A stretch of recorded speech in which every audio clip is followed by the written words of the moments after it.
LiberalViewer presents. So, welcome to the October 7th edition of LiberalViewer Sunday Live Clip Roundup. Thanks for joining me. I've picked out the weekend's 16 best, most newsworthy clips for what should be a really educational, fair use media criticism and political analysis show for you all tonight.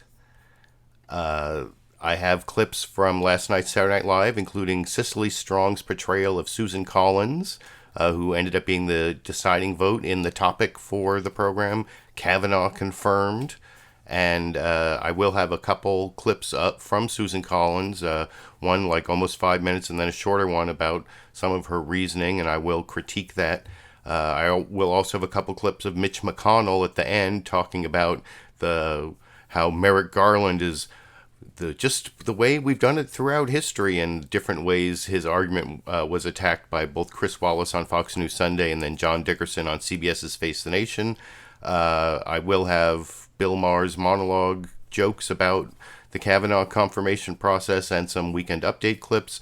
All those political comedy sources come at the beginning, then followed by the Big Five corporate outlet news programs from ABC, NBC, CBS, CNN, and Fox News, the so-called corporate media here in the United States. If you want to see my list of 16 clips, there's a link down in the video description.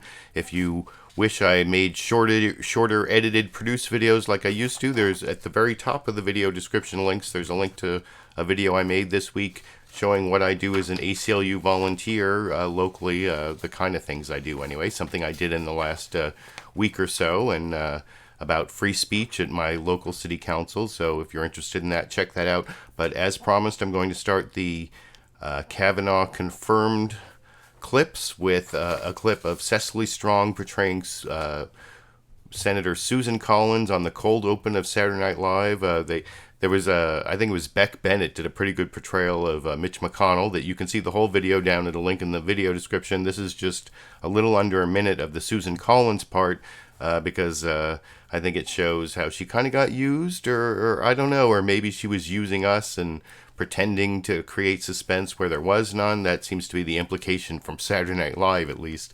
And I'll talk about that a little more after we watch that 57-second clip together over here.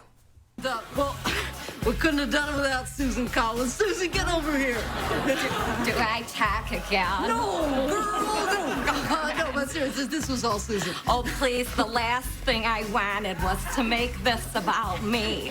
That's why I told everyone to tune in at 3 p.m.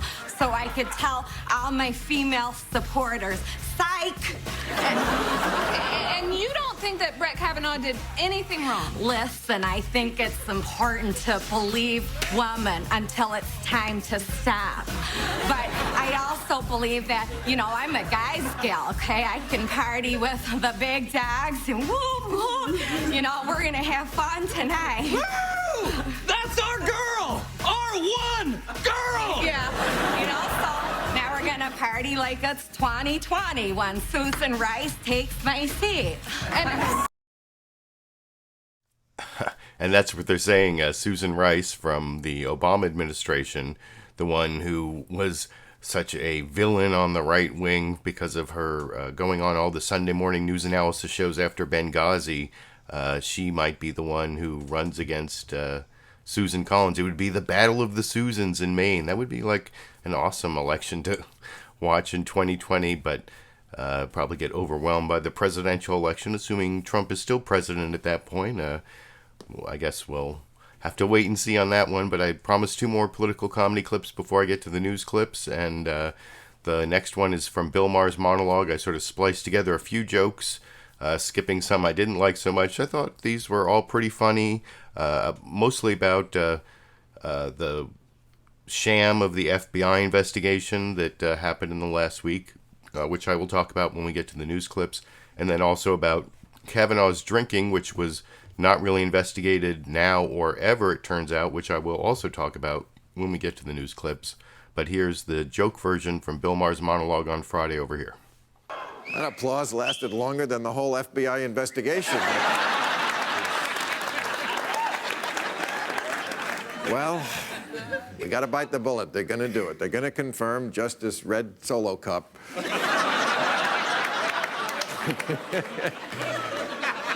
He's going to the Supreme Court, and I'm going to join the Beach Week Ralph Club, I think. Now the big question is, where does beer go to get its reputation back? But it was a total sham. You know, there's some things about this that we will never know. I account for that. But you know what? I think what bothers a lot of people, bothers me, is that for sure, this guy is a liar. Also was a huge drunk, maybe not now, but and the FBI report was a sham. They had no time to do it. They interviewed all of 9 people. Trump said, "Can I get these guys to do my crimes?"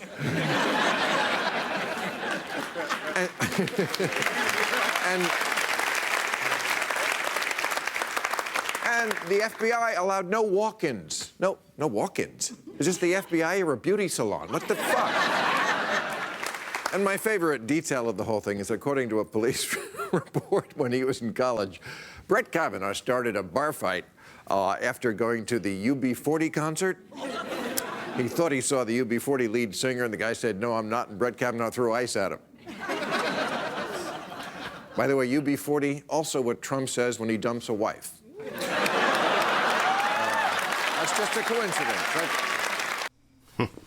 And I like that UB40 Trump wife joke, and I like the one about Trump saying, "Can I get these FBI guys that did this investigation to do my investigation?" Although they are kind of the same guys, which we have to remember with this whole, the Mueller investigation. Mueller's probably a good prosecutor, but the FBI, they're not like necessarily, they are still cops, and cops tend to be not that great at their jobs a lot of the time. That's one of the things I learned as a public defender, and I'm not a big defender of the FBI. Remember some of these school shooter cases where, like, oh yeah, they told us, the FBI knew about this for years, and we forgot, or we didn't do anything, or oops, that you get that kind of thing with the FBI. And although in this case, the FBI investigation was under the control of the White House, and if the Democrats take the House of Representatives in the next election, they may be able to do an investigation and get the records. There's probably a lot of frantic memo writing at the FBI, memorializing the orders they were getting from the White House. But the FBI investigations were kind of a sham, and I'll talk about that a little later when I show a clip of Susan Collins talking about how, Brett Kavanaugh's drinking was very investigated with all these FBI investigations, and I will show you a screenshot from my LiberalViewer Facebook page. If you follow me on Facebook, you'll already know this. There's a link down in the video description to that. My Facebook page, a link showing how, no, the FBI investigation is kind of a sham. And that is also part of the jokes that you'll hear from Colin Jost and Michael Che on Weekend Update in the 2-minute clip that I've sort of spliced together from some of their beginning jokes last night on Saturday Night Live, which I will discuss with you after we watch those jokes together over here. Just hours ago, the Senate confirmed Brett Kavanaugh to the Supreme Court with a vote of 50 to 48. 50 is the lowest number of votes. The lowest number of votes for a justice in history. But keep in mind, it's also the most yeses Kavanaugh has ever heard. Even if you look past Dr. Ford's testimony, which many people seem to have no trouble doing, Kavanaugh did a bunch of disqualifying stuff just this past week. He basically lied under oath at a job interview to become a judge. That's like cheating on your wife during your wedding. And then after he went full, "Do you know who my father is?" at the confirmation hearing, he had to publish an apology letter in the Wall Street Journal, which is something AA calls Step 9. In that op-ed, Kavanaugh vowed that he would be a, quote, open-minded judge. And I actually think he will be open-minded because you've got to be pretty open-minded to try a devil's triangle. Yeah, that FBI investigation was quite ridiculous. But my question is for the 5 out of 6 Republican women that voted for Kavanaugh. So are y'all like hostages? This feels like one of those horror movies where the white lady's in love with the monster but doesn't know it, and all the black people watching are like, "Oh, Megan, you about to get AIDS." This is not good for any of us. And I say us, because if these Republicans don't care about you, oh, they definitely don't care about me. If a white lady in tears can't get justice, then there's no hope for my black ass in Jordans. I'm also angry at Democrats like Cory Booker, who came out and called Brett Kavanaugh evil when his nomination was first announced. Then when he was accused of actual evil, they had nowhere to go. It's like seeing OJ do a Hertz commercial in the 80s and saying, this is the worst thing he'll ever do.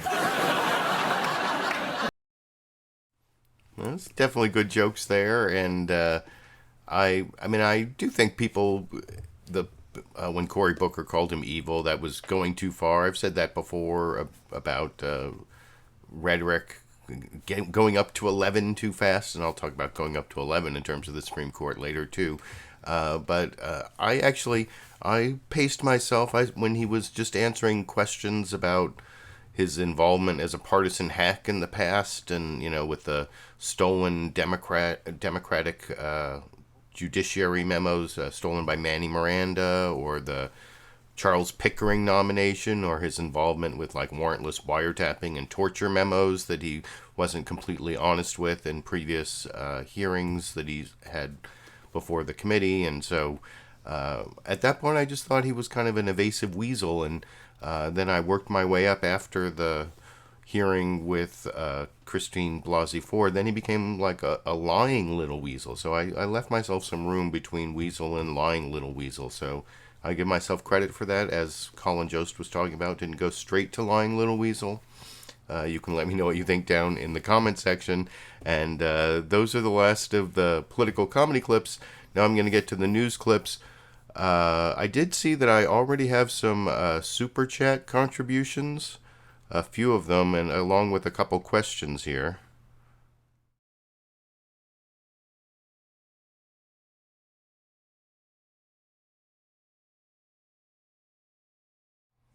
So I just mentioned the Al Sharpton show moving, like Sexy Bob wanted me to do there.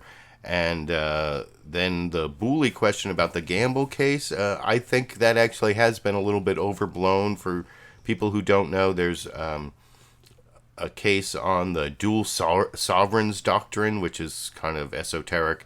It's kind of interesting, though, that the ACLU actually has a policy opposing the dual sovereign doctrine. What it means is that, if you have your Constitution here, you'll see that there is a double jeopardy clause right in your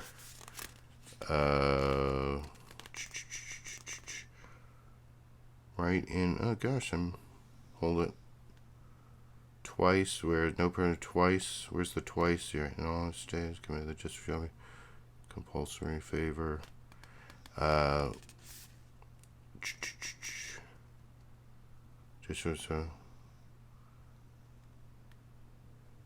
Where am I?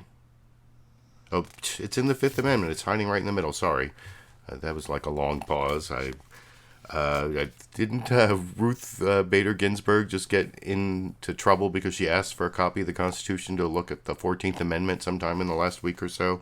Okay, so this is in the Fifth Amendment. It says, nor shall any person be subject for the same offense to be twice put in jeopardy of life or limb. That means basically you can't be charged for the same crime twice if you go all the way to conviction or acquittal, or if the judge dismisses the case with prejudice or whatever. There are a lot of different ways that when jeopardy attaches. Actually, jeopardy attaches when the jury's sworn in, unless it's a mistrial. But anyway, I told you this, some esoteric rules. But what the dual sovereign doctrine is about is whether you can be tried by a state and a federal court for basically the same crime, a federal crime and a state crime that's based on the same conduct. And the Supreme Court has said, yes, you can, because they're separate sovereigns, which is kind of stupid. If you read your Constitution, the federal government is made up of powers from the state that are delegated to it by the states. So it's all the same sovereign, which comes from the states and the people. So they aren't really separate sovereigns.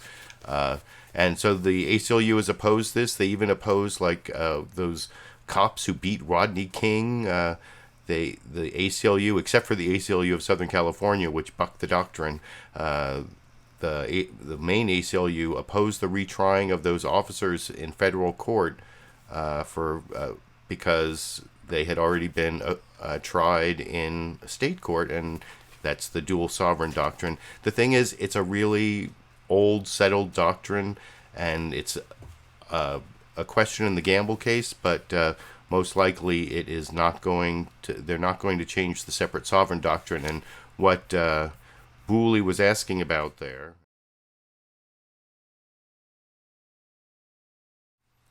That could mean that if you're pardoned for the federal crime, you can't be tried for the state crime if they overturn like this really settled doctrine. But I'm just telling you, it's not going to happen. The chances of that happening are not zero because the Supreme Court can always overturn precedent, but it would be very, very unlikely. So sorry for that long-winded answer and getting caught looking at my Constitution in the Fifth Amendment for the double jeopardy clause there. I couldn't find it, but now I'm going to get to the news clips. After that long-winded explanation of the Gamble case, this is Chuck Todd with the best news summary as usual. My one criticism here, where's my clip list? Is this the right? Nope, wrong clip list. My one criticism here of the first two news summaries from NBC and from ABC, from NBC and from CNN, is they focus on the political moment and not on the historical fact that unless something big changes, the Supreme Court has been set solidly conservative for a generation. That's what you'll see from the ABC report. But first I'll show you NBC and CNN. Here's Chuck Todd on CNN, or on NBC's Meet the Press this morning, talking about how everything is so closely divided that it ended up closely divided over here. In the end, a closely divided country elected a closely divided Senate, which took a closely divided vote that has left the country, you guessed it, closely divided. Brett Kavanaugh was confirmed by the Senate 50-48 late yesterday and sworn in later after the closest Supreme Court vote since Stanley Matthews. You, of course, remember him. He was confirmed in 1881. The vote came after an ugly confirmation battle that pitted Republicans against Democrats, men against women, the accused against the accuser, and Trump loyalists against Trump detractors. And though the confirmation fight is over, the bitterness and mutual resentment it created is likely to endure. And so are the questions we're left with. Will Kavanaugh's confirmation create an even bigger blue wave than anticipated among angry Democrats? Will the attempt to derail the nomination backfire, generating a Republican comeback? Will the Supreme Court's legitimacy be permanently damaged by the manner in which Kavanaugh made it across the finish line and by his behavior at that Senate hearing last week? And will Kavanaugh find himself the target of future investigations if Democrats do win back control of Congress? In the end, it was a triumphant week for just one person, President Trump. But almost everything and everyone else involved in this episode is worse off than before. The Supreme Court, the United States Senate, Brett Kavanaugh, Christine Blasey Ford, the FBI, red state Democrats, swing district Republicans, and ultimately, confidence in the integrity of our political process. On this vote, the ayes are 50. The nays are 48. The closest Supreme Court confirmation vote in 137 years. Ends a bitter fight over Kavanaugh's nomination. They have encouraged mob rule. That's an investigation. It's a bull investigation. Why don't we dunk him in water and see if he floats? He's thinking about left-wing conspiracies. Ultimately, the vote was decided by a shrinking group of self-proclaimed centrists. I will vote to confirm Judge Kavanaugh. This is a difficult decision for everybody. I could not conclude that he is the right person for the court at this time. Do you think that there's still a place in the Democratic Party for you after this? I'm just a West Virginian. I'm just a good old West Virginia boy. The division and rancor are only likely to deepen in the final weeks of the campaign. At a rally in Kansas last night, President Trump declared victory. Radical Democrats launched a disgraceful campaign to resist, obstruct, delay, demolish, and destroy. Brett Kavanaugh is a man of great character and intellect. He's like a perfect person. For Mr. Trump, the Kavanaugh vote has presented an opening to launch a new battle in the culture wars just weeks before the midterms.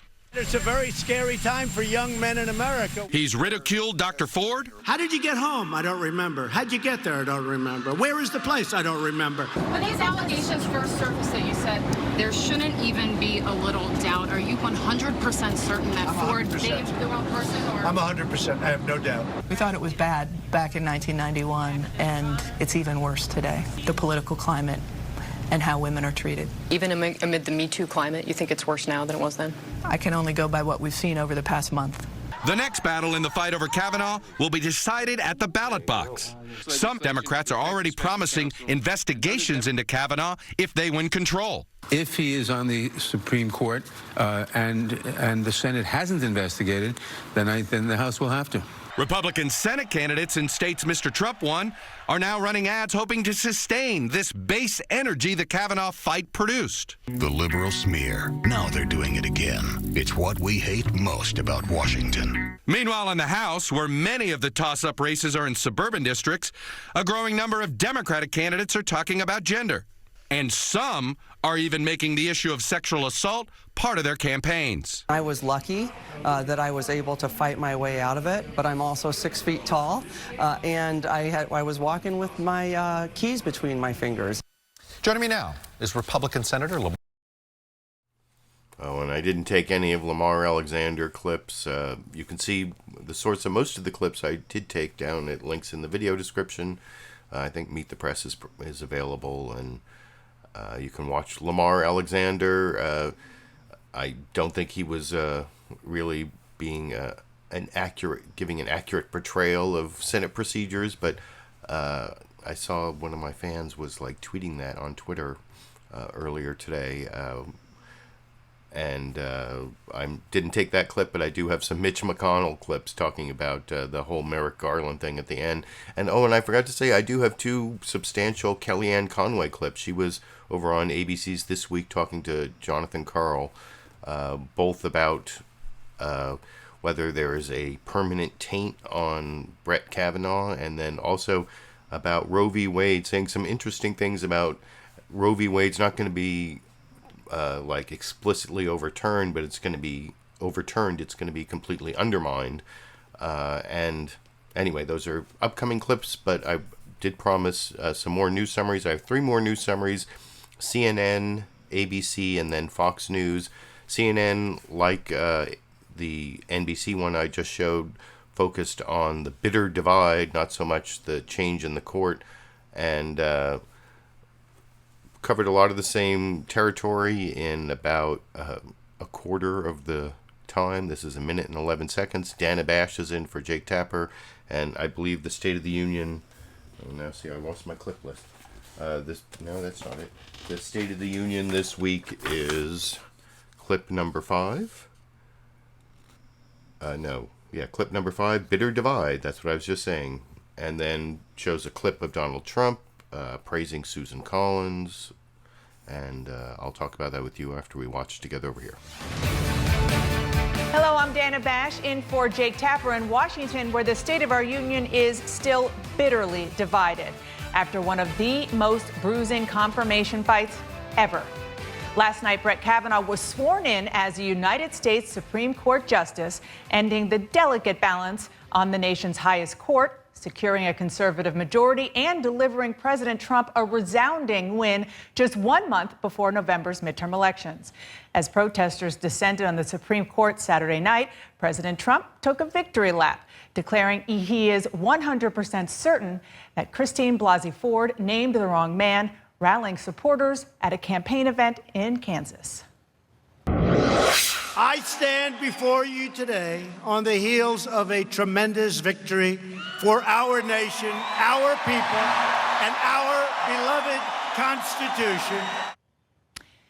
The president also heaped praise on Republican Senator Susan Collins, one of the key senators who in the end voted yes on Kavanaugh. Joining me now is Senator Susan Collins. And I will have a 5-minute clip sort of edited together of Susan Collins there talking to Dana Bash after I show 2 more news summaries. Like I said, those last 2 news summaries did kind of focus on the bitter divide and not the historic change in the court, which I think was explained better on ABC's This Week with George Stephanopoulos with guest host Jonathan Karl. In this clip, you'll see that he talks about the solid conservative court shows that oath picture and also mentions that Kagan and Ginsburg both attended the swearing in of Brett Kavanaugh.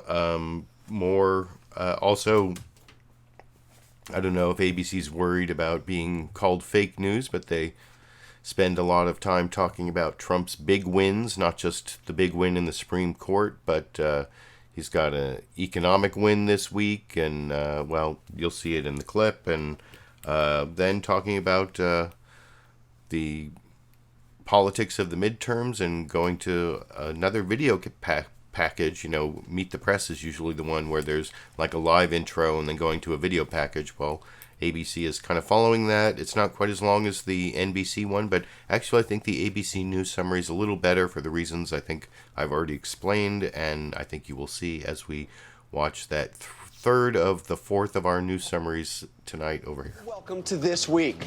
Less than 24 hours ago, the Senate voted to confirm Justice Brett Kavanaugh, cementing a conservative majority on the Supreme Court.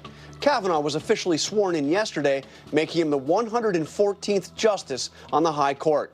You see him there, his hand on his family Bible, Chief Justice John Roberts administering the oath. Justices Thomas, Ginsburg, Alito, and Kagan were all in attendance.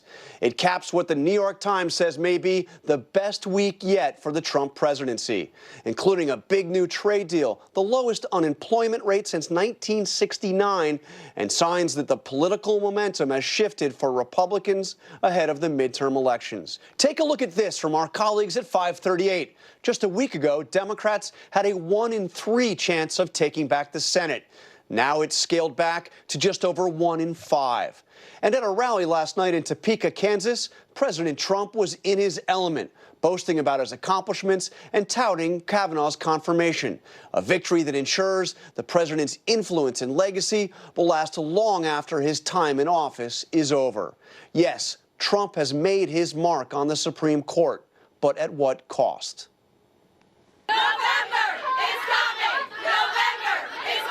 Protesters stormed Washington this week, determined to derail Kavanaugh's nomination. Kavanaugh has got to go! Bringing their anger right to the senators before the vote. Shame! Shame! Shame! And continuing to shout their disapproval even as the gavel came down. The Sergeant-at-Arms will restore order in the gallery. It follows a messy and bitter confirmation process, highlighting the deep divide in Congress, the country, and now the court. One of the saddest, most sordid chapters in the long history of the federal judiciary. As a Nebraska woman put it a little more bluntly to me 2 nights ago, what the hell is happening in my country? This is almost rock bottom. I would like to have the future mending things so we can do things in a collegial way that the United States Senate ought to do. Kavanaugh's new colleagues are trying to stay above the fray, but some are expressing concern. Part of the court's strength and part of the court's legitimacy depends on people not seeing the court in the way that people see the rest of the governing structures of this country now. And hanging over it all, the implications for the Me Too movement. What message does that send across the country today to other women who are so bravely now telling their stories so it will not happen to anyone else? What does it say to them? They're going to get away with it, so be quiet, because it'll only ruin your life, not theirs. What is your message today to the women across this country who are feeling devastated, feeling like the message that's been sent here is that they're not being... I don't think they are. Women were outraged at what happened to Brett Kavanaugh. Outraged. Are you 100% certain that Ford saved the wrong person? Or? I'm 100%. I have no doubt. And joining me now is counselor to the president, Kellyanne. And I'll have a couple of those Kellyanne Conway clips in a little bit, like I said earlier. But I thought that was the best news summary. I think it covered things from a better perspective, as I think I already explained. And it showed that clip of Donald Trump saying that women are outraged about the way Brett Kavanaugh was treated, which might be true of Republican women, because that's a shrinking group of people. There are fewer and fewer Republicans, and fewer and fewer of them are women. I mean, there are still Republican women, but that might be true of Republican women, and but I don't think it's kind of an alternative universe view that you would expect from Donald Trump. And speaking of alternative universes, the next and last of the news summaries is the Fox News Sunday news summary, where Chris Wallace, you'll see he at the beginning lists some like basic points, which I think spin the whole thing in the way most favorable to the Trump administration. He talks about the shocking allegation, but not really. Drop my clip list. Not really the substance of it. Talks about the vote, but not that it was like one of the closest votes ever, like the lowest vote total since there have been 100 members of the Senate, I believe, the 50 vote thing. And then talks about how it's political, and then shifts over to Kevin Corke, the reporter, who definitely gives like a Trump TV summary that, I mean, it has most of the facts, but it's definitely spun in the Trump direction, as I will discuss with you after we watch that 2-minute, 22-second clip from the beginning of Fox News Sunday together over here. Again from Fox News in Washington. After weeks of shocking accusations, loud protests, and hardball politics, Judge Brett Kavanaugh is now Justice Kavanaugh. The Senate confirmed him by a 50-48 almost straight party line vote. Kavanaugh is expected to take his place on the Supreme Court Tuesday, cementing a solid 5-4 conservative majority. Kavanaugh's confirmation is expected to shift the balance of power on the court for a generation, and it is certain to influence midterm elections that are now just 30 days away. In a moment, we'll speak with Senate Majority Leader Mitch McConnell. But first, let's bring in Fox News correspondent Kevin Corke with the latest. The nomination of Brett M. Kavanaugh of Maryland to be an Associate Justice of the Supreme Court of the United States is confirmed. With the rap of the gavel, history. But Justice Brett Kavanaugh's road to the Supreme Court was more than the culmination of years of hard work and months of political machinations. It spawned resistance movement on both ends of the political spectrum. Resist Trump and resist mob rule. Shame! Shame! From the halls of Congress to the steps of the Capitol, in the shadow of the High Court itself, protests reverberated across Washington. In the end, it was success for the man who will replace his mentor on the court, and for a president, sweet victory after a long, bitter battle. And I want to thank our incredible Republican senators for refusing to back down in the face of the Democrats' shameless campaign of political and personal destruction. Amid the finality, bruising contrast of victory and defeat, a divided America, and the promise of more battles to come. So to Americans, the so many millions who are outraged by what happened here, there's one answer: vote. Chris, Monday at 7 p.m. here at the White House, the president will welcome Justice Kavanaugh for a swearing-in event. Then Tuesday morning, it is off to work, his first day as an Associate Justice of the U.S. Supreme Court. Chris? Kevin Corke reporting from the...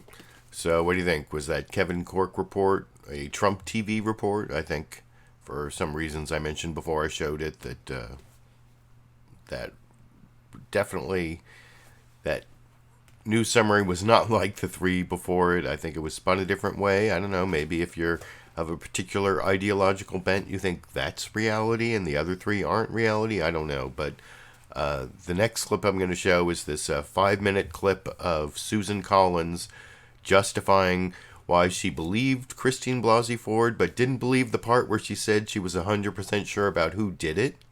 And that, like, I find that really difficult to accept for a couple different reasons, which I will explain before I show the clip. First, it reminds me of the days back when I was a criminal defense attorney. There was like this defense that people would sometimes use that the prosecutors would ridicule. They would ridicule it as the imaginary Mike defense. I remember particularly in a DUI case that I second chaired that the defendant was claiming that he wasn't driving the car. He was drunk, but he wasn't the one driving the car. It was this guy, Mike, his friend, who he couldn't find anymore. And they call the prosecutor in that case derided that as the imaginary Mike defense.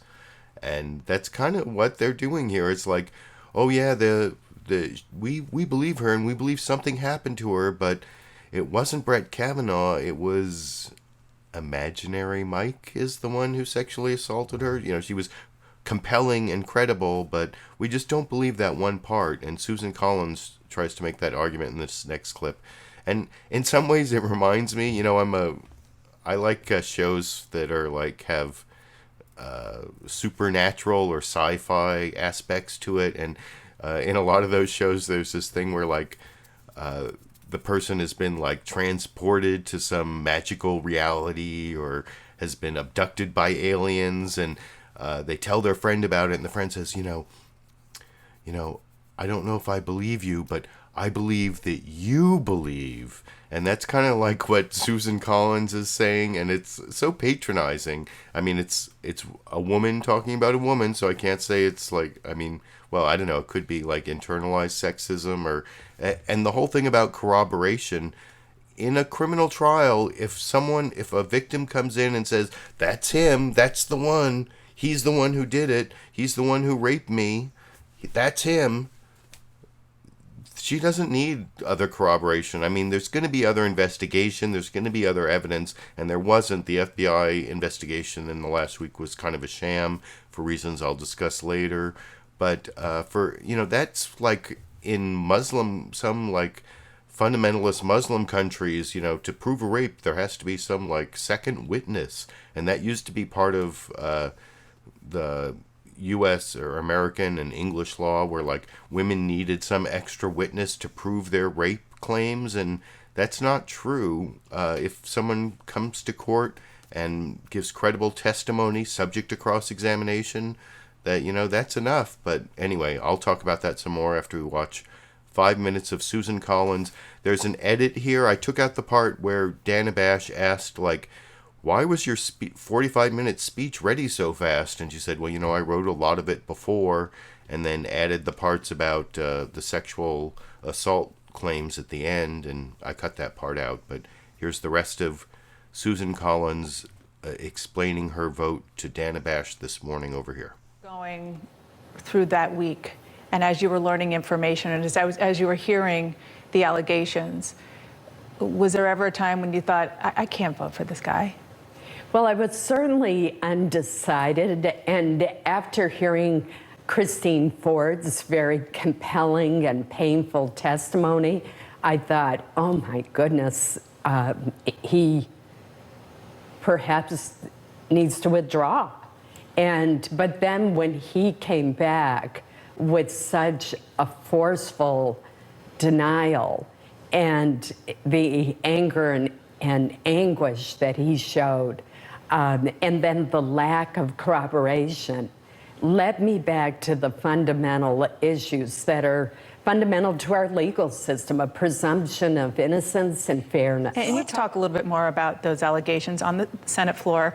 You said, quote, the facts presented do not mean that Professor Ford was not sexually assaulted that night or some other time. But as you remember, Ford was really clear, under oath, under pain of perjury, that she was 100% certain that it was Brett Kavanaugh who sexually assaulted her. So given the decision you made, do you not believe her?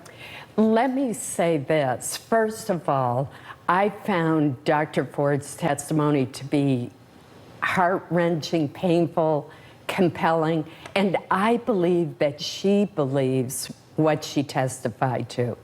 I don't think she was coming forth with a political motive, although I do not think that she was treated well by those who breached her confidence. But we also had a case where Judge Kavanaugh came forward and said, I'm 100% certain that this did not happen. So here you have two people who are each 100% certain of what they're saying under pain of perjury. So then I had to look at the other evidence, and was there corroborating evidence? And that's why I pushed hard for the FBI to do a supplemental background investigation.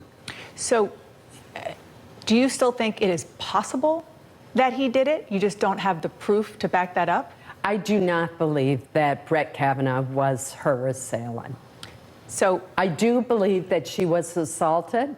I don't know by whom, and I'm not certain when, but I do not believe that he was the assailant. And so people watching you, hearing you say that, you understand that they'll think that you're saying you don't believe her, that she, I know you say that she believes that he was, but maybe she was wrong.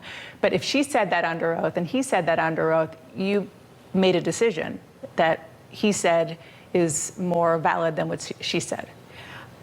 In this country, we have a presumption of innocence. And as a matter of fairness, what I decided to use as a standard was the question of, is it more likely than not that Brett Kavanaugh assaulted Christine Ford? And there was no corroborating evidence that he did so. Each of the people that Professor Ford said was present that night have testified under oath, both to the committee through the declarations that they submitted and to the FBI now, that they have no memory of this happening. And that includes Dr. Ford's best friend. So, and I'm sure you've heard this from people who have experienced these assaults, that it is possible, and it has happened before, that the person who is the victim remembers very clearly because they were assaulted. And especially when you're talking about 36 years ago, it's not unusual for people who were apparently at a party as teenagers, they just don't remember it because it was unremarkable. Is that possible? I really don't think that is possible. When Christine Ford testified that she ran down the stairs and out the door, surely her best friend who was there would have followed her and asked her what was wrong. Nobody's come forward to say, I'm the one who gave you a ride home, or I was the other person at the party. I'm not saying that she was not sexually assaulted. I believe that she was, and that horrible experience has upended her life. But it does not mean that Brett Kavanaugh was her assailant. I mean, I already talked about the problems with, I believe her. I just think she's wrong about who did it before I showed the clip. In terms of due process, I want to get back to my Constitution here. By the way, if you sign up to be one of my patrons on Patreon at the $10 a month level, or if you give me a $10 contribution on PayPal, both at links down in the video description. On PayPal, you have to give me your address. Also on Patreon, you have to give me your address if you want. At the $10 level, you get the Constitution. At the $5 level, you get the hashtag LiberalViewer sticker, which you also get at the $10 level. And I will send these out to you if you give me a shipping address. And if you look at your Constitution, at the Fifth Amendment, again, same as the double jeopardy clause, it starts off, no person shall, and then we go ... almost to the end, where it says, be deprived of life, liberty, or property without due process of law. That's the due process clause of the Fifth Amendment. There's a similar clause in the 14th Amendment that applies to states. This one applies to the federal government. But it says, shall not be deprived of life, liberty, or property without due process of law. So was Brett Kavanaugh being deprived of his life? I don't think anyone was going to kill him. I mean, he said, this has destroyed our lives. He, was really upset about that, but he meant, his reputation, not his actual capital punishment, take his life type thing, which is what they mean in the Constitution. His liberty? No. His property? So that's the due process clause. presumption of innocence. I talked about this last week. If you take evidence and advanced evidence in law school, like I did, and then you spend several years as a criminal defense attorney, you learn a lot about evidence, and that includes presumptions. One of those presumptions, presumption of innocence, is not mentioned in the Constitution. It's just part of due process that the Supreme Court has found the presumption of innocence and beyond a reasonable doubt. Those are our criminal due process standards if your life or your liberty is at stake. And presumption of innocence is a rule of evidence that says you start off believing someone is innocent, but it's a rebuttable presumption, and it puts the burden of production and the burden of persuasion on the other side. Burden of production means you have to produce evidence. Well, that's an accuser coming into court saying, he did it, and being subject to cross-examination. And then persuasion, well, in a criminal trial, that's beyond a reasonable doubt. You heard Susan Collins in her big 45-minute speech say it was more likely than not. That's like the civil standard, preponderance of the evidence. I think if you actually just put Christine Blasey Ford's testimony up against Brett Kavanaugh's testimony, and you include all of Brett Kavanaugh's testimony, even before, when he was talking about his time as a partisan hack, he was really evasive. You know, people talk about, oh, he was justifiably angry because he was wrongly accused. As I said last week, I really believe, you know, maybe that's true, he should be angry, but a wrongly accused person who wants to clear his name would be totally open and honest, and he was like evasive and dishonest, especially about his drinking, which I'll talk about later. But in terms of the presumption, if you're not in a criminal trial, then someone who's a victim coming forward, you shouldn't like presume they're lying. They also have some presumption of believability, and then you compare the two and you decide which is more likely. And I can't think of any reason that Dr. Ford had to lie, and she came across very credible, very open, very she was definitely trying to answer the questions as much as she could, and she admitted when she didn't know things.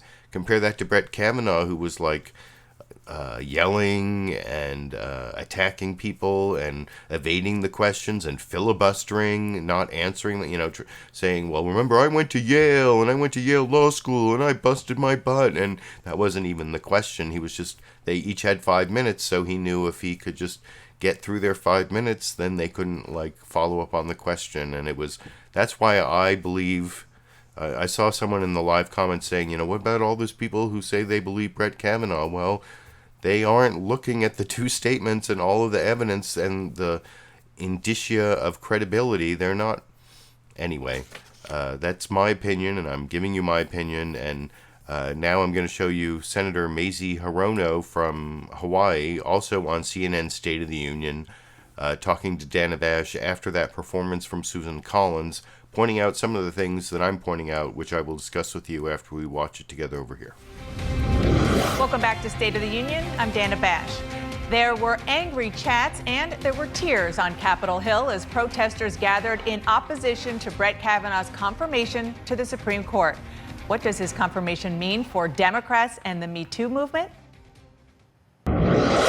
Joining me now, Democratic Senator Mazie Hirono of Hawaii, who sits on the Judiciary Committee and strongly opposed Kavanaugh's nomination. Thank you for joining me this morning. You heard Senator Susan Collins, your colleague, say she doesn't believe that...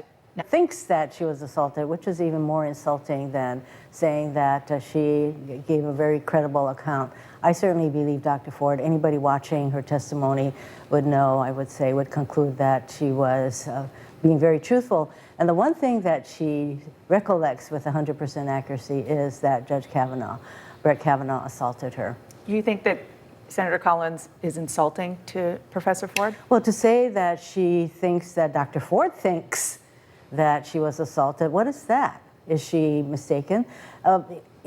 She herself said that she's heard from so many survivors from her state and elsewhere. All of us have been hearing stories and accounts from survivors going back many, many years where they kept all these painful, traumatic accounts to themselves. And this is what happens with sexual assault survivors, that they do not come forward. I also note that in your interview that she kept saying that there was no corroboration. There was no corroboration on Brett Kavanaugh's bald assertion that he didn't do it, because the people that the FBI interviewed, which was just a small number of the dozens that they should have interviewed, they all said that they have no recollection. That is hardly what I would call exoneration, but on her side, there was corroboration because she had talked about this assault to her husband, to others, before Brett Kavanaugh was ever nominated to the Supreme Court. She took a lie detector test. Corroboration was there. Senator, I want you to listen to what President Trump. Oh, and I wanted to mention that last point.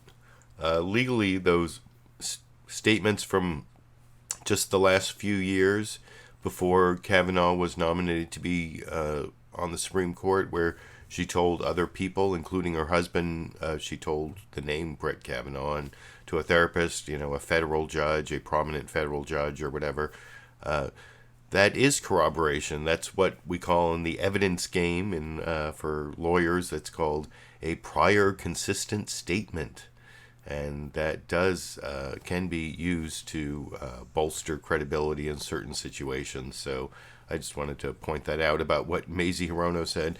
And then also in that same topic about the presumptions, in a criminal trial, the person accused gets the presumption of innocence, and then, like I said, the prosecutor has to bring forward evidence, like a victim saying that's the guy who did it, and then that has to be so persuasive that it goes beyond a reasonable doubt. But we're not in a criminal trial. It's kind of more like a job interview or whatever, as some people have said. And so that means that's kind of what believing survivors, believing people who say they've been sexually assaulted, it doesn't mean that you believe them without any investigation. It just means that they also get some presumption, especially because it's so rare for people to make false accusations. And that's something I wanted to show you from the actual person who started the Me Too movement. Tarana Burke was over on NBC's Meet the Press. They had her paired with Alyssa Milano. And, I really wanted to give you a clip of Alyssa Milano if she had said anything worth saying, but her commentary was not that great, I have to say. And you'll see this is a question directed at Alyssa Milano that Tarana Burke actually answered, talking about the presumptions that I wanted to discuss with you after we watched that 1 minute, 25-second clip together from NBC's Meet the Press this morning over here. I want to get you to respond to what Emily Yoff wrote in The Atlantic this week. The problem with belief survivors. She writes this: even as we must treat accusers with seriousness and dignity, we must hear out the accused fairly and respectfully and recognize the potential lifetime consequences that such an allegation can bring. If believing the woman is the beginning and the end of a search for truth, then we have left the realm of justice for religion. That's not what belief survivors means. Okay, what does that mean? I'm sorry. No, let's go ahead, Tarana. Yeah. When we say believe survivors, it's not believe them without investigation, believe them without interrogation. We have set a precedent in this country of not believing, of thinking that women in particular are lying when they come forward with these allegations, when people come forward with these allegations. So the mantra believe survivors is about, can we start with the premise that people do not often lie about the pain and the trauma of sexual violence? If we start with that premise, that if you believe that it's true, then you can have an investigation, you can have an interrogation of the facts and that kind of thing. This is not to say believe people blanket and don't investigate and don't do anything else besides believe them. And I also think I also think that right now we are defining what due process looks like in this type of situation. Sorry, Alyssa Milano. Like I said, then she goes on to say it's because this is the first time women have ever come forward, and so now we have to start talking about due process for the first time. Well, that's not an exact quote, but paraphrase, maybe slightly exaggerated. But sorry, no Alyssa Milano clips because she did not say anything as worthwhile as what you just heard from Tarana Burke, and I really appreciate having Tarana Burke on NBC's Meet the Press. Thank you, Chuck Todd, or your producers, whoever booked her. I don't think she gets I mean, she was on the cover of Time magazine, but doesn't get enough credit for the Me Too movement. And another person who I think did a really good job of refuting what you heard from Susan Collins earlier in terms of the presumptions and the whole job interview idea is Senator Chris Coons, a Democrat, I think from Delaware, who's on the Senate Judiciary Committee, and I have a 4-minute clip from him talking to Chuck Todd on NBC's Meet the Press this morning. I will talk about with you a little more after we watch it together over here. Judge. Let me get your response to something Senator Collins said in her floor speech announcing her yes vote. Here it is.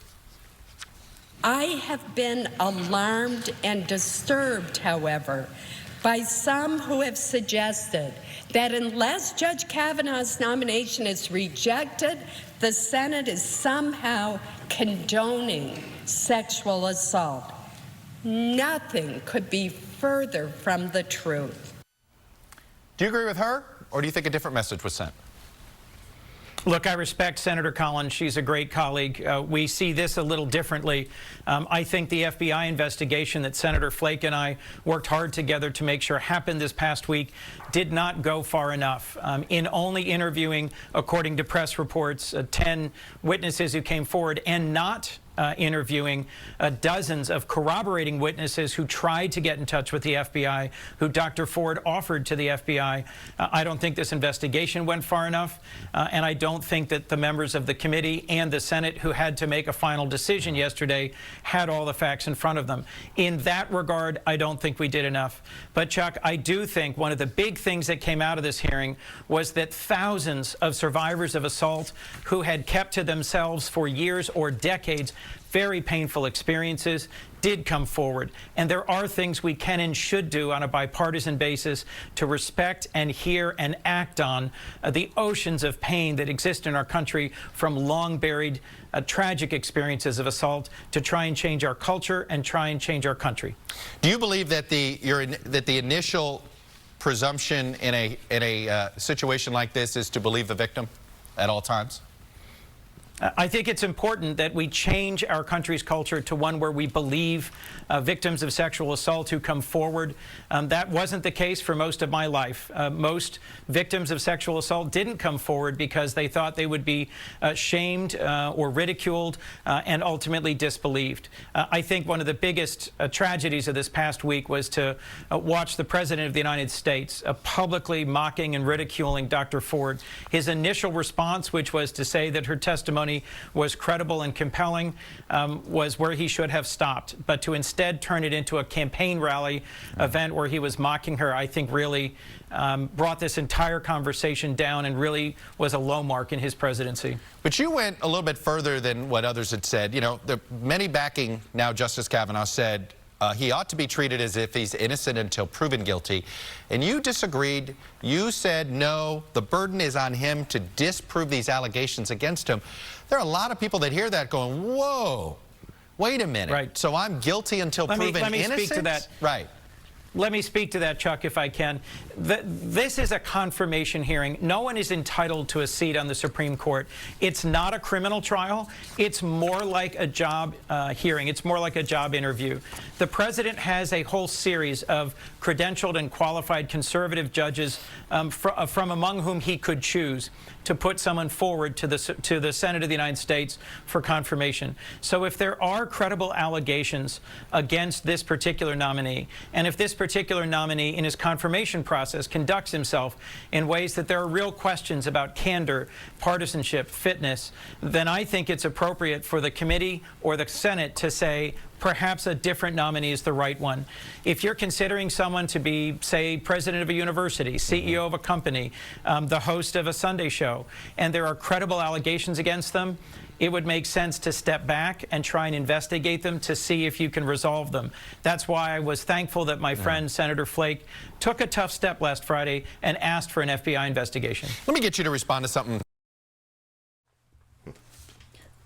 Oh, sorry, drink of water there. I think that Senator Chris Coons of Delaware there did a very good job in that 4 minutes of explaining the whole fallacy of the presumption of innocence argument. that, I mean, it's not that people don't have a presumption of innocence, and I saw this a lot over the week when the ACLU came out against Brett Kavanaugh and said that because of the credible allegations that hadn't been investigated, that the ACLU was for the fourth time in its 98-year history taking a position against a Supreme Court justice, and people were saying, well, there goes the ACLU's commitment to due process and presumption of innocence, but I think Chris Coons explained why the criminal presumption of innocence doesn't really apply, and I've talked about it several times before the last several clips, and before I finish that topic, I'm going to show you one more razzle-dazzle attempt to make you think that it's really the Democrats who were the people who were victimizing Christine Blasey Ford, that this is all about due process and presumption of innocence. This is, of course, Kellyanne Conway in one of the two clips I'm going to show you from her.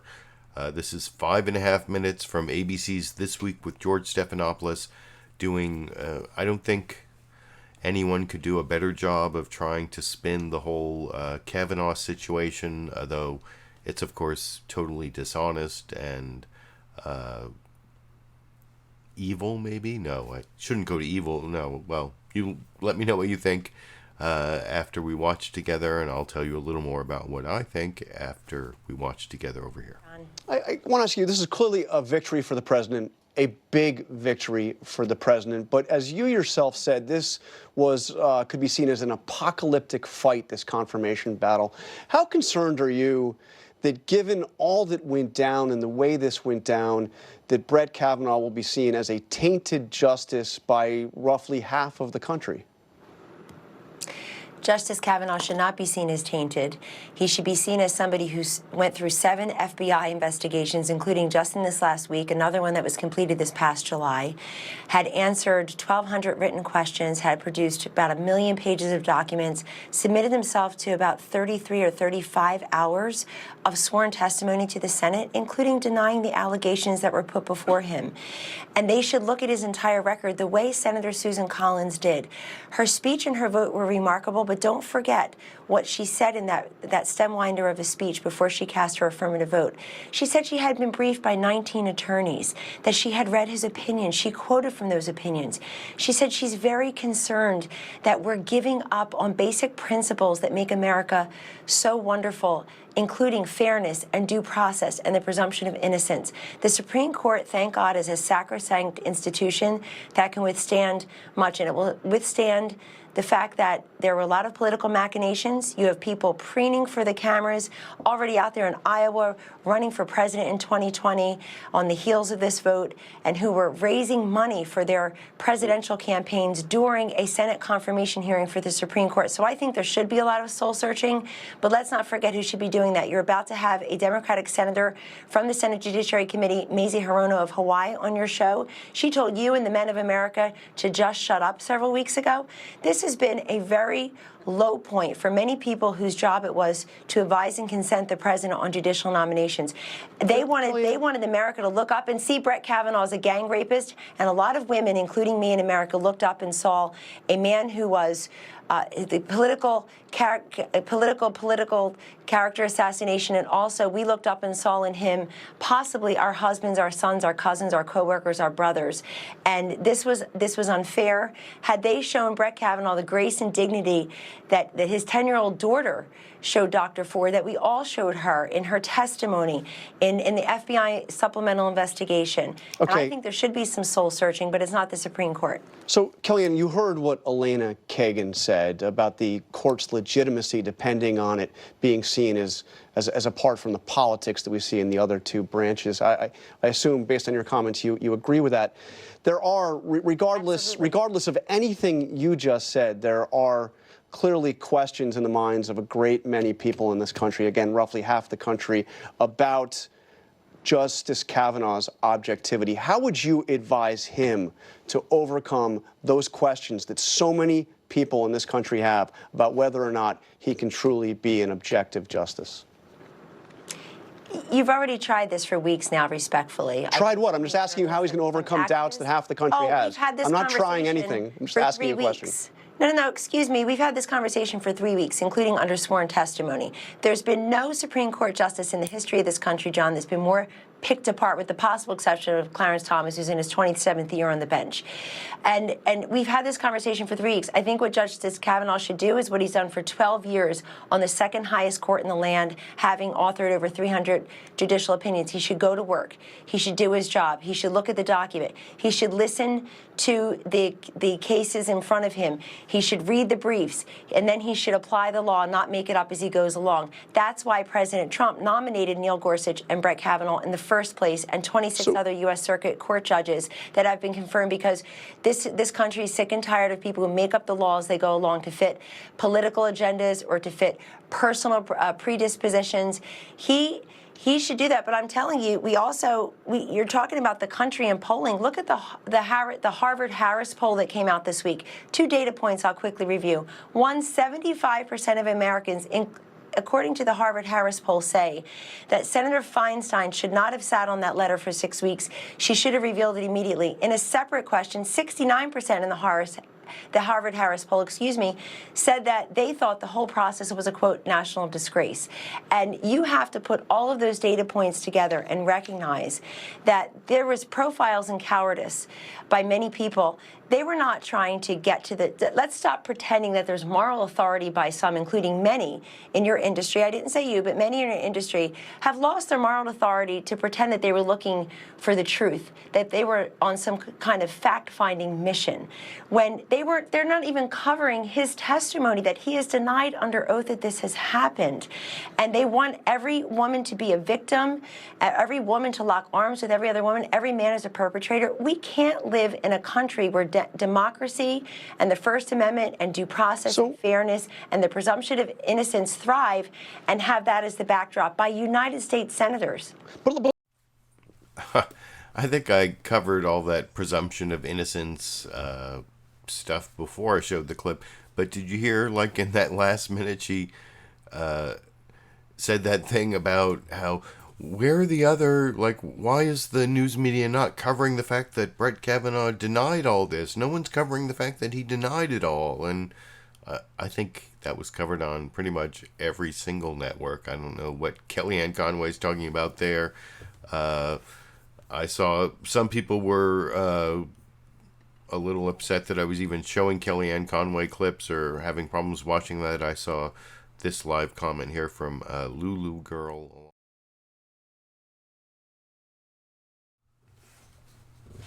Kellyanne Conway. Well, I've been watching her since she was Kellyanne Fitzpatrick, showing up on Bill Maher's Politically Incorrect, and I think in a couple weeks from now, Bill Maher's actually going to do his 20th or 25th anniversary show, including all that politically incorrect time when she was Kellyanne Fitzpatrick, and I don't know, I guess she's kind of aged. I was watching her earlier with a medical doctor who was claiming that she may possibly have recently had Botox based on what her eyes look like, and I don't know. I'm going to show another Kellyanne Conway clip in a few minutes if you want to try to decide whether she's gotten Botox in her eyes or different sizes or whatever based on that.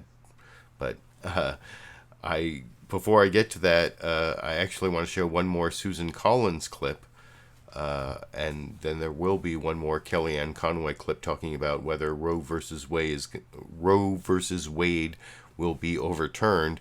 But this is Susan Collins talking about Brett Kavanaugh's drinking and how, the FBI investigations were so extensive, and I'm going to show you a screenshot afterwards that is pretty much going to prove to you that the FBI investigations of Brett Kavanaugh were not just this latest supplemental 7th investigation, but all 7 in some ways have to be kind of bogus, despite what you hear from Susan Collins talking to John Dickerson on CBS's Face the Nation this morning in a 1:23 clip over here. On what they saw as a discrepancy between Judge Kavanaugh's descriptions of his drinking and his time in high school and college, and then some of these other reports.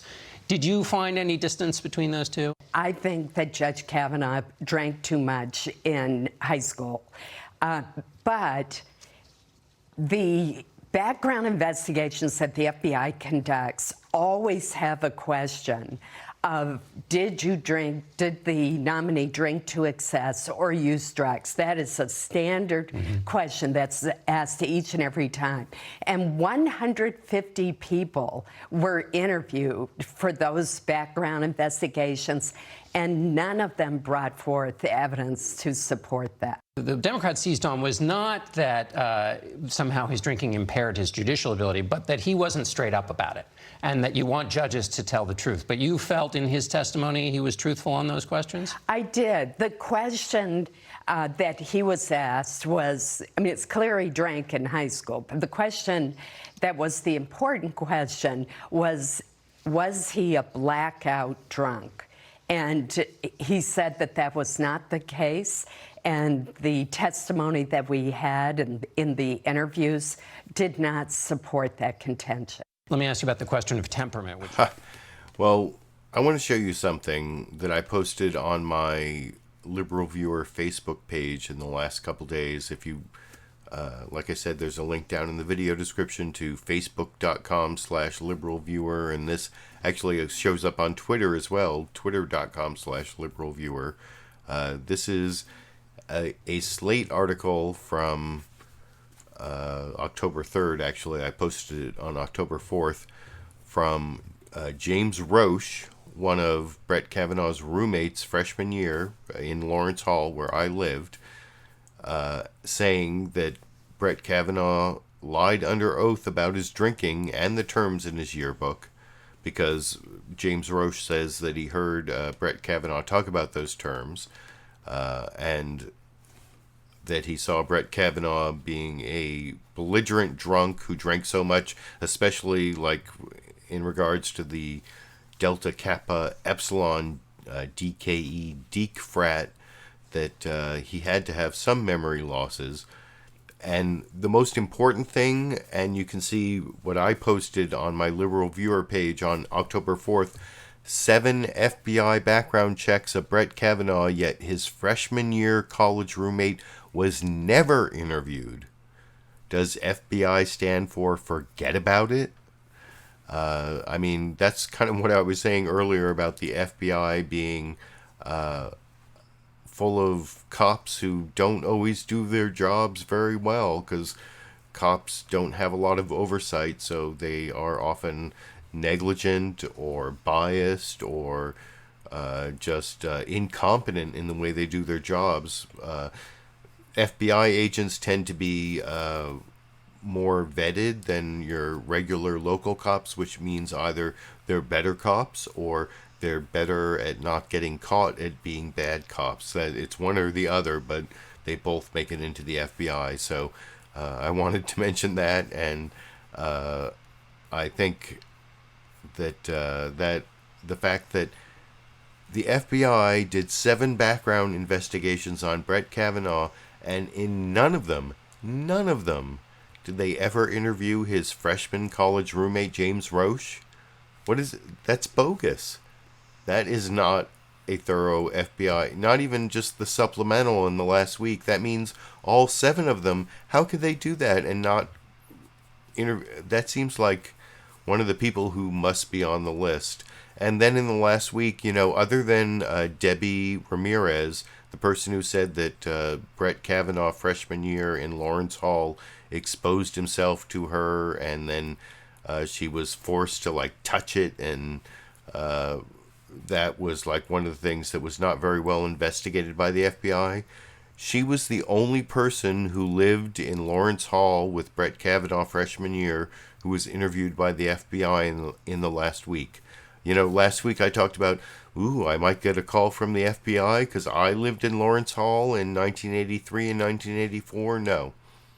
Not only did I not get a call, no one who lived in Lawrence Hall in Brett Kavanaugh's freshman year got a call from the FBI, other than Deborah Ramirez. It's a joke. The FBI investigation was a sham, and I hope that the Democrats do take back the House. And, if they impeach Brett Kavanaugh, it takes 67 votes in the Senate to remove a Supreme Court justice. That's not going to happen. But they can hold hearings and they can bring in witnesses, all the witnesses that the Senate never brought in. I mean, I'd like to see that. I'd like to see James Roche, who wrote this Slate article. And if you go to my Facebook page, like I said, facebook.com/LiberalViewer, you can see it. I'd like to see him testify. I'd like to see all the witnesses that the FBI never interviewed, the walk-ins that Bill Maher was talking about in his monologue earlier. I'd like to see that investigation, so maybe the Democrats will take back the House and that will happen. But I promised you another Kellyanne Conway clip, and this is actually important because people are talking about whether Brett Kavanaugh and the 5-4 conservative solid majority on the Supreme Court, does that mean they're going to overturn Roe v. Wade? Well, they're not going to do it explicitly, but there are all these cases percolating in the states that Kellyanne Conway talks about with Jonathan Karl over on ABC's This Week with George Stephanopoulos.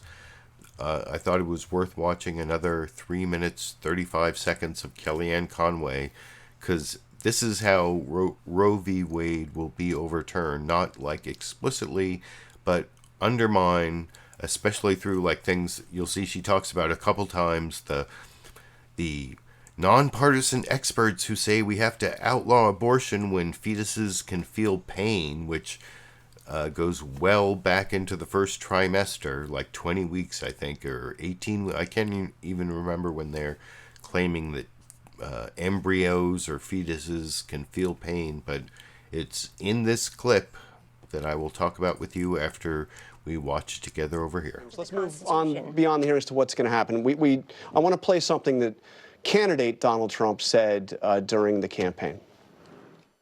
Do you want to see the court overturn Roe v. Wade? Well, if we put another 2 or perhaps 3 justices on, that's really what's going to be, will happen. And that'll happen automatically, in my opinion, because I am putting pro-life justices on the court. So did the president keep his promise? He now has 2 justices on the court. Will Roe v. Wade be overturned? Is that the expectation?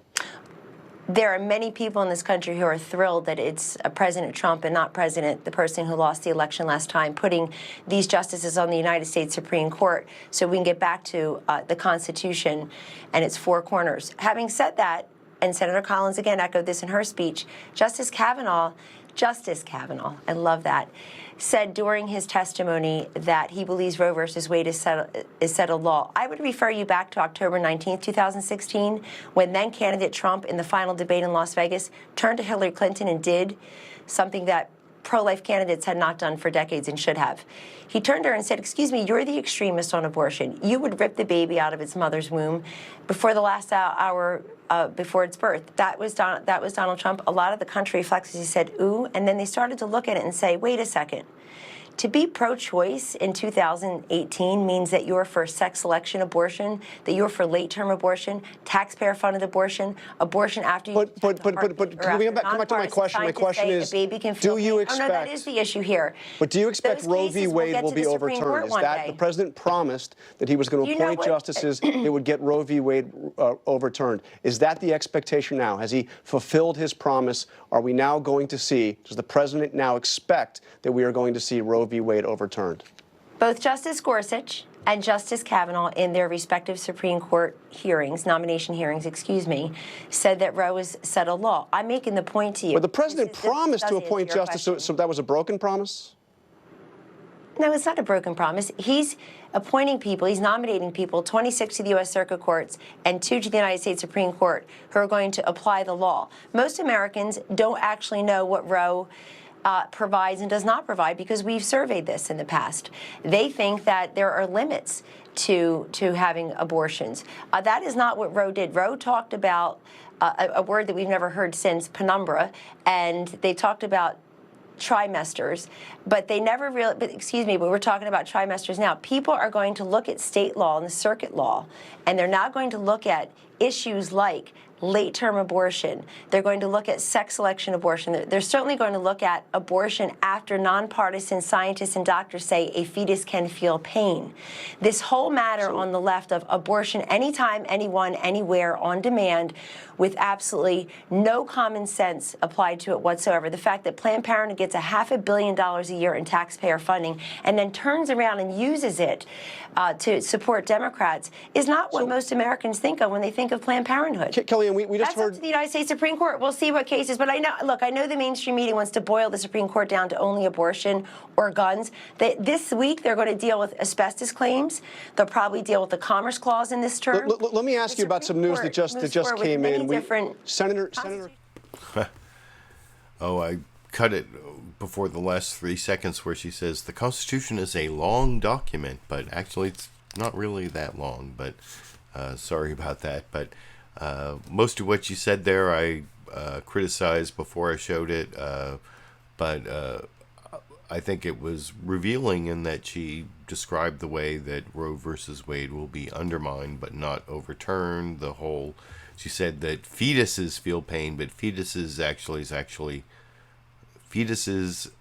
refers to the period after the first trimester. And then there was some weird glitch in there where she said Roe versus Wade talked about trimesters. I mean, we're talking about trimesters now because actually Roe versus Wade did talk about trimesters, and it talked about viability as a dividing line. Actually, I think Roe versus Wade stands up pretty well as a precedent. Even 45 years later, you can let me know what you think down in the comment section.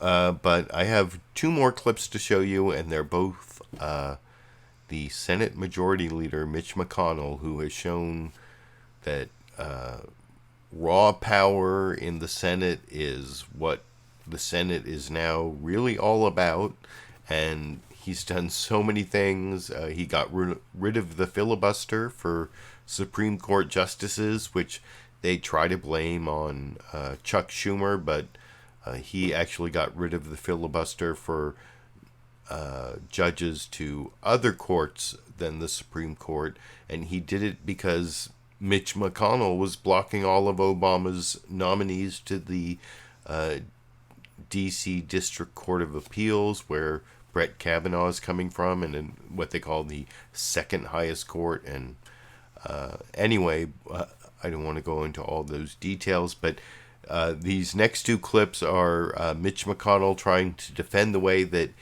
he rushed through the Brett Kavanaugh nomination, but delayed the nomination of Merrick Garland so that it never got a vote, never got a hearing. And he claims, well, it goes all the way back to 1880. And Chris Wallace and John Dickerson cross-examined him in different ways. Actually, I think Chris Wallace should have brought up what John Dickerson did, but I have to commend him for pointing out that it seems like Mitch McConnell is moving the goalposts. So now if Trump nominates a Supreme Court justice in the last year of his presidency, or before re-election or non-re-election in 2020, that Mitch McConnell will consider that nomination, which is a total change in position from what he did with Merrick Garland. But he seems to justify it to Chris Wallace, who at least had the slight journalistic credentials to point it out over in this clip. Partisan accomplishments as well. You voted on an FAA bill in this last week. You also did a big bill to fight the opioid crisis. But there's no question that this Kavanaugh confirmation battle has come at a cost, that just the relations between Republican senators and Democratic senators seem to have taken a downturn. Here's Democratic Democratic leader Chuck Schumer on the floor this week talking about and criticizing you for delaying them after what he said was your 10-month delay and blocking the nomination of Merrick Garland from President Obama. Here's Schumer. No American should accept his admonishments about delay. He's the master of delay. Compared to 10 months, Leaving the Scalia seat open? Who are we kidding? Senator, how broken is the Senate? The Senate's not broken, and we didn't attack Merrick Garland's background and try to destroy him. We didn't go on a search and destroy mission. We simply followed the tradition in America, which is that if you have a party of a different Senate of a different party than the president, you don't fill a vacancy created in a presidential year. That went all the way back to 1888. But Schumer himself said 18 months before the end of the Bush tenure that if a vacancy occurred, they wouldn't fill it. So what we did was follow tradition. But we didn't attack the nominee. We didn't go on a search and destroy mission. I agree that with Chuck Schumer, this has been a low point in the Senate. I have a different view about who caused the low point.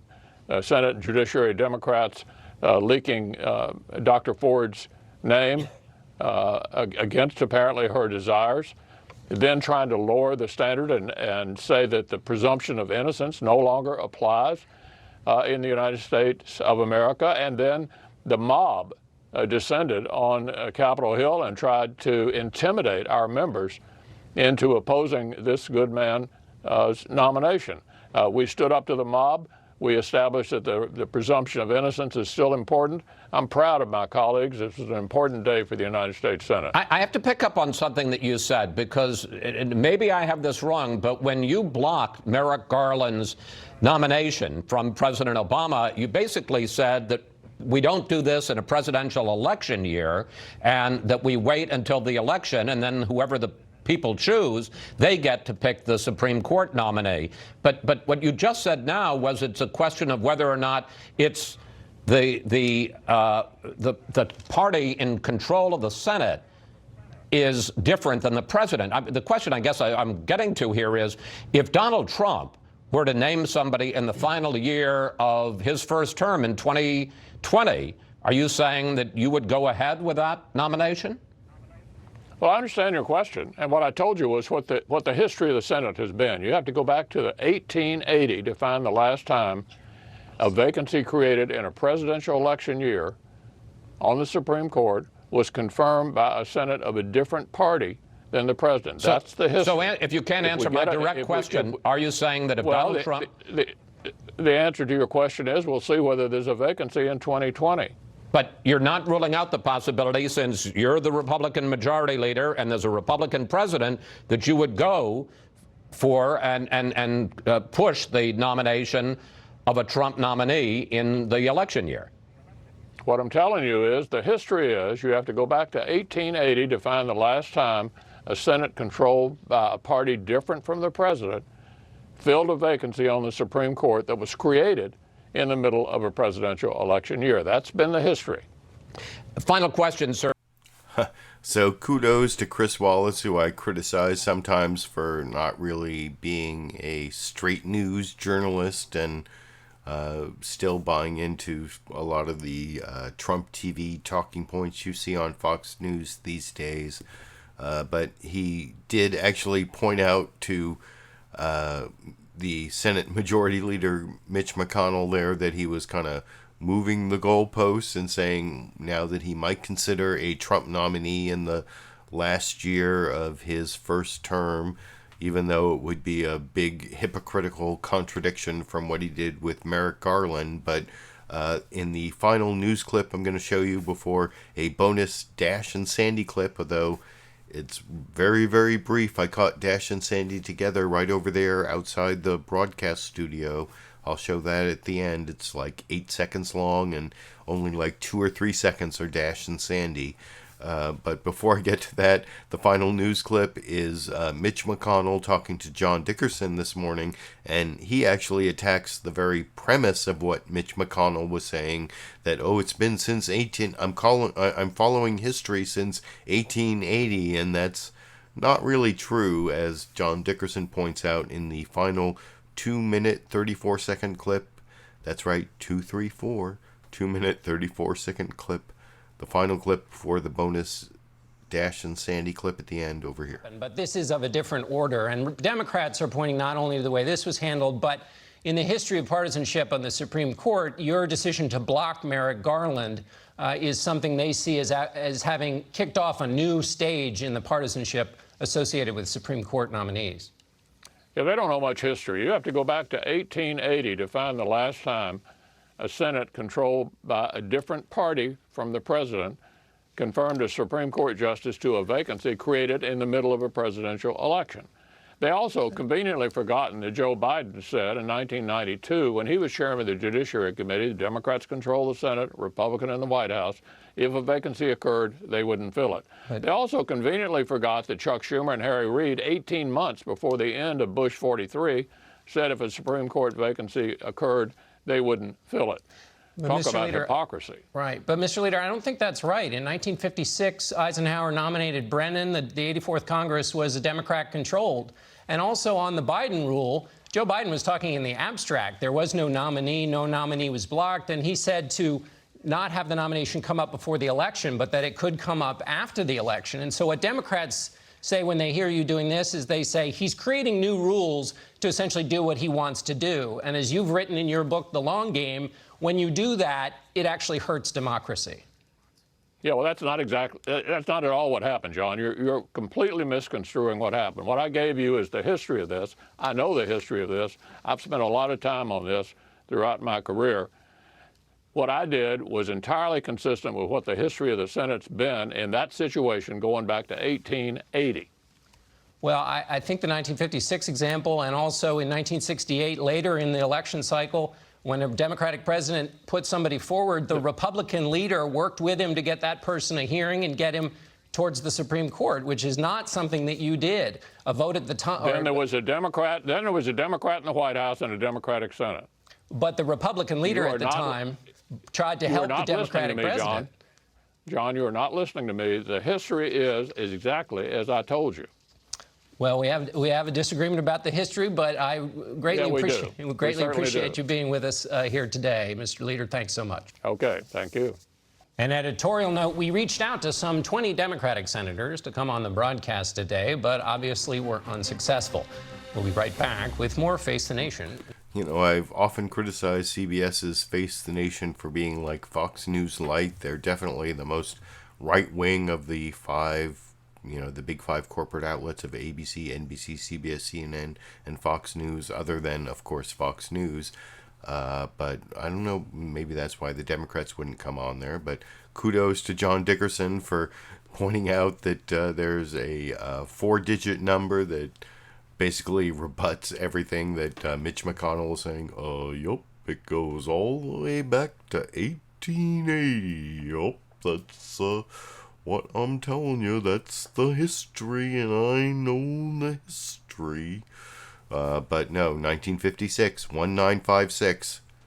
That basically refutes Mitch McConnell. In 1968, the Republicans working with the Democrats there, I think, whatever, it's bogus. What Mitch McConnell did is bogus. I think I've talked about why Mitch McConnell's argument is bogus enough to be qualified as fair use media criticism and political analysis for your show tonight. And that's all the news clips I want to show you. I did want to thank all those Super Chat contributors. I saw that I had a bunch more contributions here.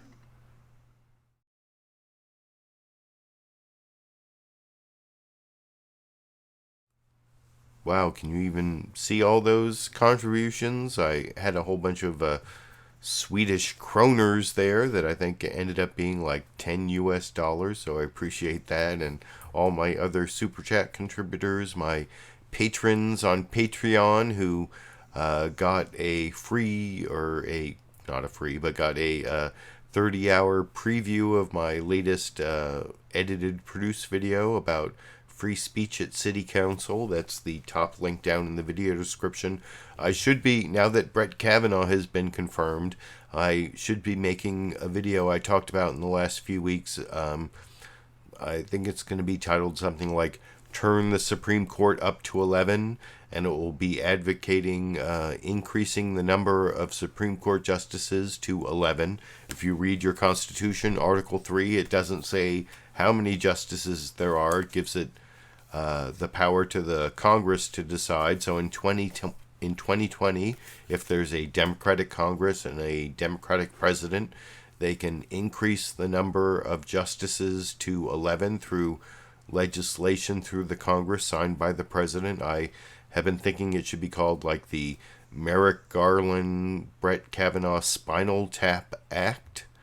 And I've been thinking I should make a video about that. If you want me to make that video, you can tell me about that in the comment section.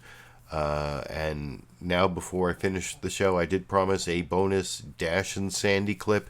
Here is Dash and Sandy right over there outside the broadcast studio, but then they scattered as soon as I started the camera. So it's a 8-second clip that has 2 or 3 seconds of Dash and Sandy right at the beginning over here.